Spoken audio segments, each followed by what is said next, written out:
Hello, everybody, and welcome to another one of our interview. And today I have my friend and colleague with me, Gergely Hollódi from Hungary, Budapest. Welcome.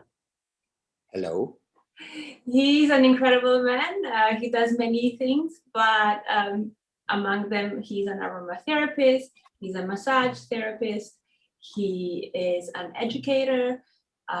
He's a chief editor of a beautiful aromatherapy journal, Aromatika, which we quote in Dropsmith. So today I invited him to present himself a little bit more, how he got into aromatherapy and what is his journal all about, as now it is finally in English. Take it away. So what should I say? Where should I start? Where should you begin? Can you tell us a little bit about yourself and how you got into aromatherapy in the first place? That's always interesting.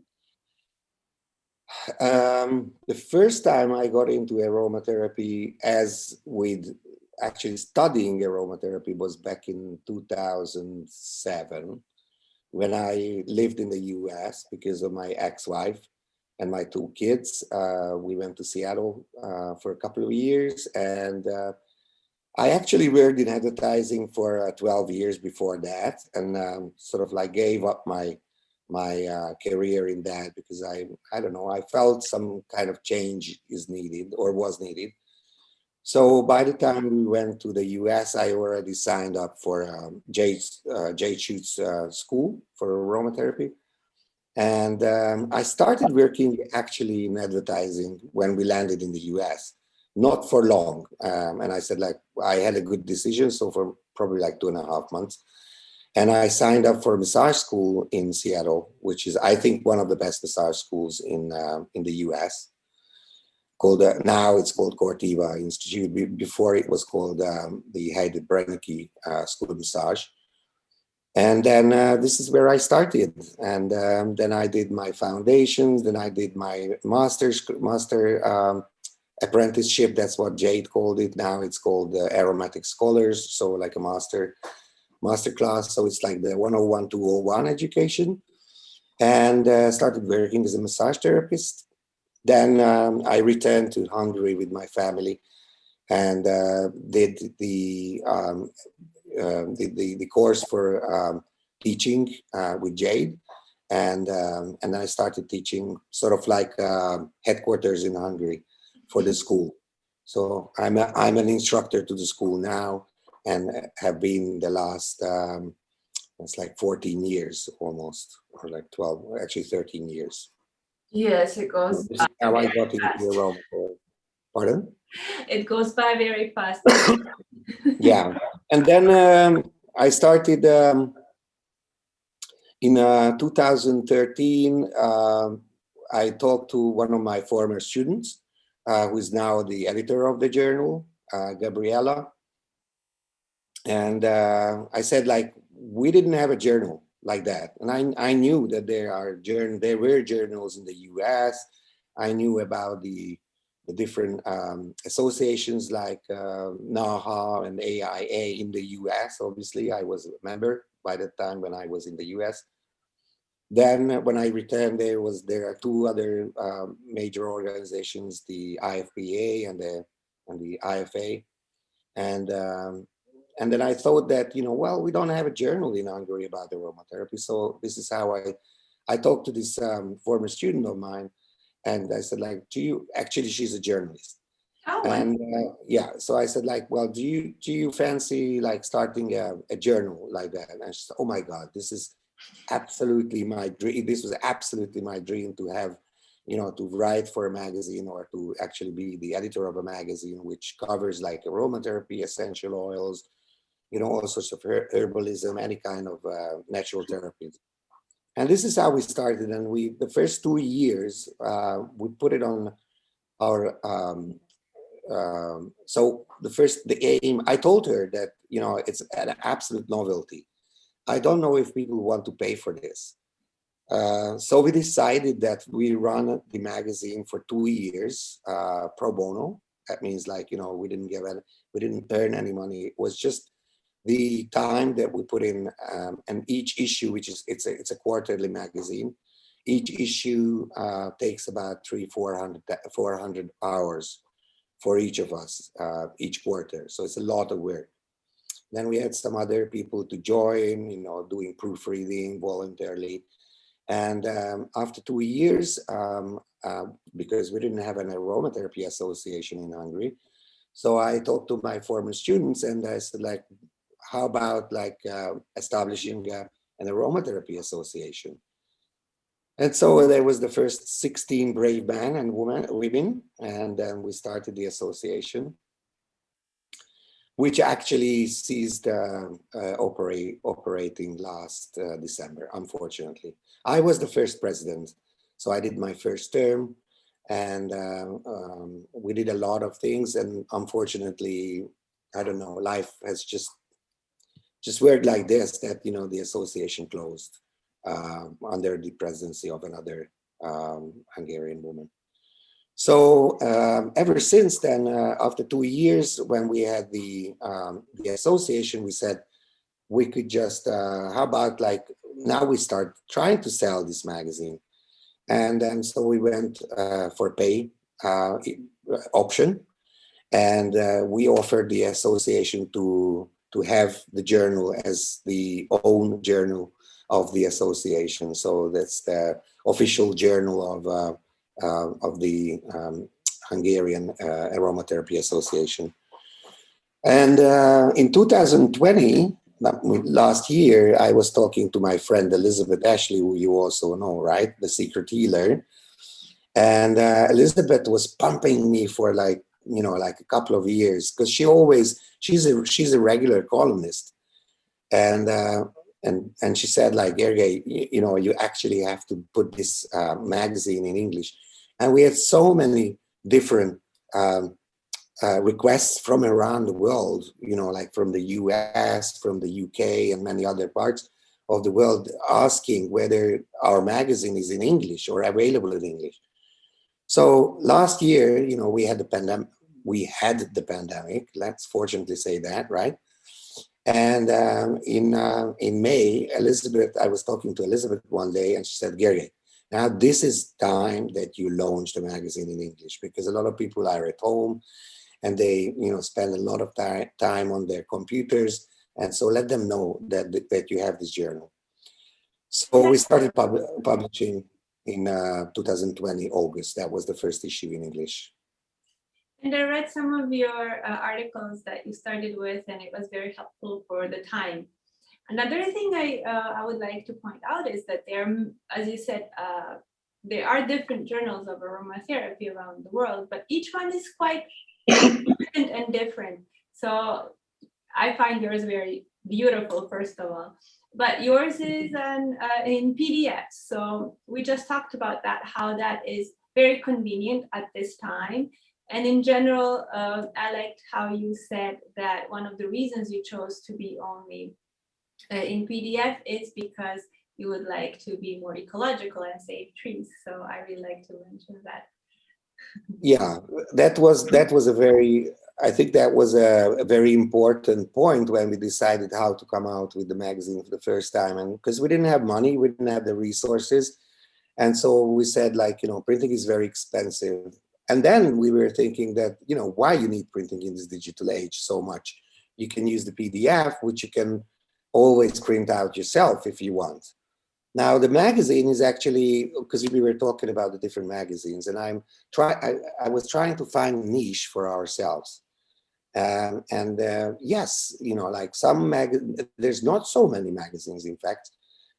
There's every organization like NAHA and AIA in the US, also the IFA and the IFBA in Europe. They are the major organizations for aromatherapy. But they have their own journal, which is mainly for the membership, right? And this one, and not so many, I don't find so many of the magazines that are, writing about essential oils in this way, which is more, I think it's more for the general public as well as for the professionals. Because I know from the list of of our customers that there are many of my colleagues like you from around the world buy the magazine, which was really nice of them actually. And then, you know, I'm trying to cover issues and also people that are not just the usual faces as in our community, right? So we have it's a big community. We have a lot of friends. We usually meet in person or on the internet or in email, and we know each other. It's like kind of like a limited number of people. And so I was so happy because I'm teaching for Jade's school in Hungary. And she asked me to evaluate the master apprenticeship papers. So it's the 201 level that the students have to write beside their quiz or, you know, test and case studies. They have to write a paper, a final paper, which is about like between 10 to 15 pages, let's say, in general. Which they can choose any topics in aromatherapy, essential oils, or anything that is related, so that we can always consult them to figure out what is their topic, and then we can narrow it down and find the right place. And then, so because I'm evaluating papers, I have access to many beautiful papers actually. So I said like, well, you know, these are really great. They actually work like articles. So I asked, so I talked to Jade and said, you know, why don't we put these people, you know, we can offer them to get published and, you know, all the outstanding papers. So I started with one and every issue we have one or two of the, you know, the final papers from the graduates from the school. And I think it's a good opportunity for them to get published. And the other thing is, I think it could be a fresh new perspective for many other people, and you know, so that these people get into the mainstream if they want. On the other, pardon? Sorry, I'm jumping in. That's exactly what I meant when I said different categories of journals. As we are a small community, like you said, then I noticed that each journal is very specific, and you're, like you said, covered. It's for a more general public. So this is what I wanted to communicate to our audience, who would perhaps be interested in your journal. What topics do you cover in your journals? Yeah. So compared to So compared to like the other journals that, for example, the organizations have, the aromatherapy organizations, they cover all sorts of things as well. And there are more specific magazines or journals like Rhiannon's, you know, the International Journal of Clinical Aromatherapy, that's really focusing on clinical aromatherapy. So I thought that our subtitle, and this is how we started. So this was the original design, and this is just printed out on a shiny paper, sorry, and just a sample. So this was the original design, and we changed the design 1.5 years ago. This is our new logo. And then if you can see that the sub-headline is essential oils, herbs, traditions, and applications. So we try to be more like an inclusive magazine rather than an exclusive. In the term, you know, in the meaning of the word, exclusive means something exclusive, VIP, whatever, right? But it also means exclusive when you exclude something, right? So we are trying to be inclusive. That means we have different columns on essential oils. Then we have herbs. It is actually kind of difficult to find herbalists who would write for us. As far as I'm concerned now, it's kind of difficult. Yes, you know, I don't know. Maybe they are different type of people. Withdrawn, or I don't know. But luckily we have enough people who can help us. And then we have the traditions column, which is anything covering like distillations or I don't know, historic background. So it's a lot of things fit into this category. And also applications, which it's like, and everything is applications. So, for example, in the latest issue, we have this one of the students' final paper, which is sort of like a case study, but also like an application. It's her experience with COVID and you know, the illness and how she got over with a sudden loss of smell. So like it's about smell training. It was her experience. So that's also in application. So there's lots of things in application.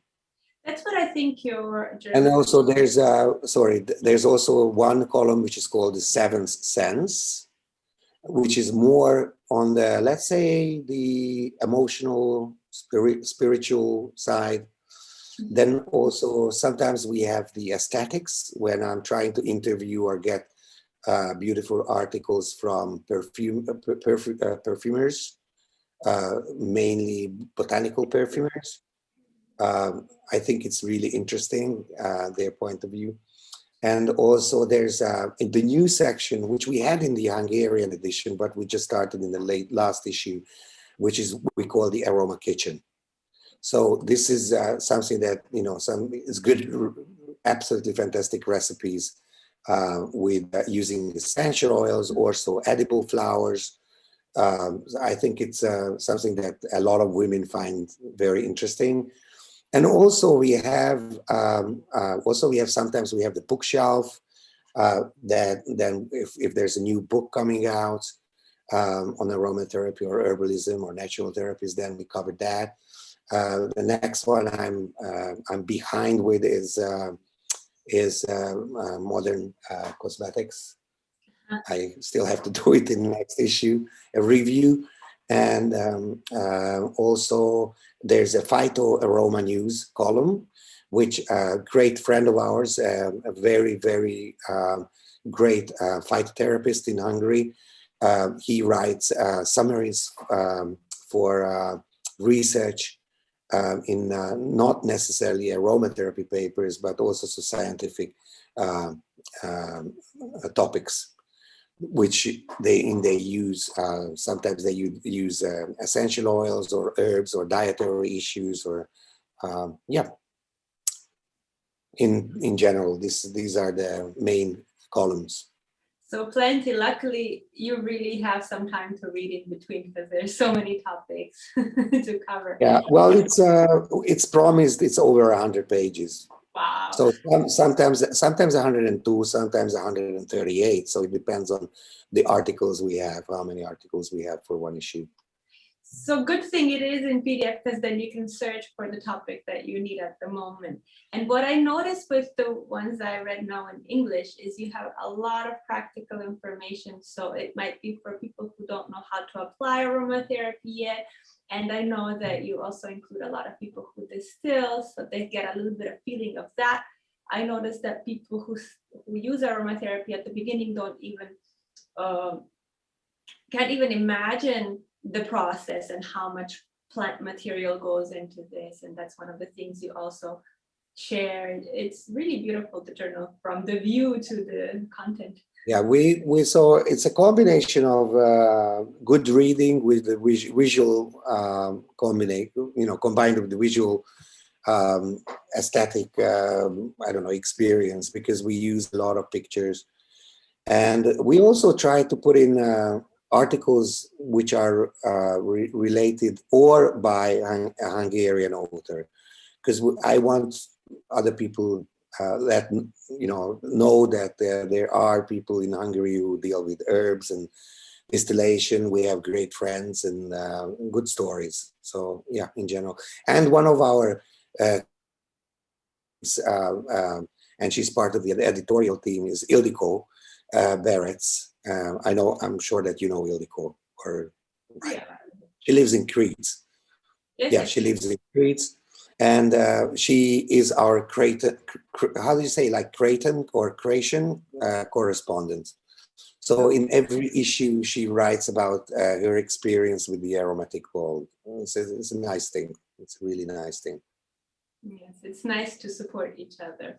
So you're one of my great supporters from the beginning. You included me on several of your projects. I don't know if you know, but you also organized some events.